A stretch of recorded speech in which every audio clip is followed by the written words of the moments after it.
যোৱা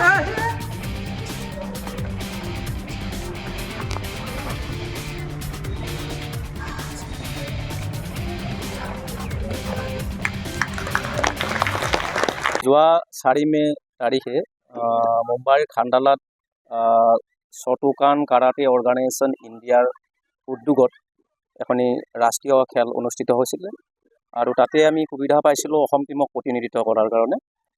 মোৰে গোটেইকেইগৰাকী ছাত্ৰ ছাত্ৰী ভাস্বতী মহন্ত, কপিল কলিতা, ছাফিল হুছেইন, ধ্ৰুৱজ্যোতি দাস আৰু হিমানজ্যোতি দাস।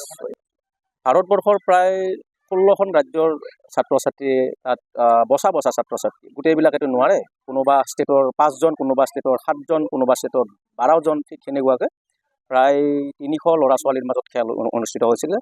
আৰু তাতে আমি ছেকেণ্ড ৰানাৰ্ছ আপ হ'বলৈ আমি সক্ষম হৈছিলোঁ। ফাৰ্ষ্ট মানে পজিশ্যন পালে বম্বে, মহাৰাষ্ট্ৰই ফাৰ্ষ্ট পজিশ্যন পালে, ছেকেণ্ড পজিশ্যন আমি পাইছিলোঁ আৰু থাৰ্ড পজিশ্যন পাইছিলে উৰিষ্যাই। আমাৰ অসম টীমৰ হৈ 5জনে কৰিছিলে আৰু গোটেইকেইগৰাকী মোৰে ছাত্ৰ ছাত্ৰী আছিল। কাৰাটে চেম্পিয়নশ্বিপ আবুধাবিত অনুষ্ঠিত হ'ব ছেপ্টেম্বৰ মাহত। গতিকে সেইটো প্লেনিং কৰি আছোঁ। যদি ল'ৰা ছোৱালীক যদি প্ৰশিক্ষণ যদি আৰু অলপ উচ্চ মানদণ্ডৰ কৰিব পৰা যায়, বিশেষকৈ আমাৰ কামৰূপ জিলাত আমি যোৱা বছৰো আমি ফাৰ্ষ্ট টীম হিচাপে আমি ফাৰ্ষ্ট হৈছোঁ যোৱা বছৰ আমাৰ ডিষ্ট্ৰিক্টত।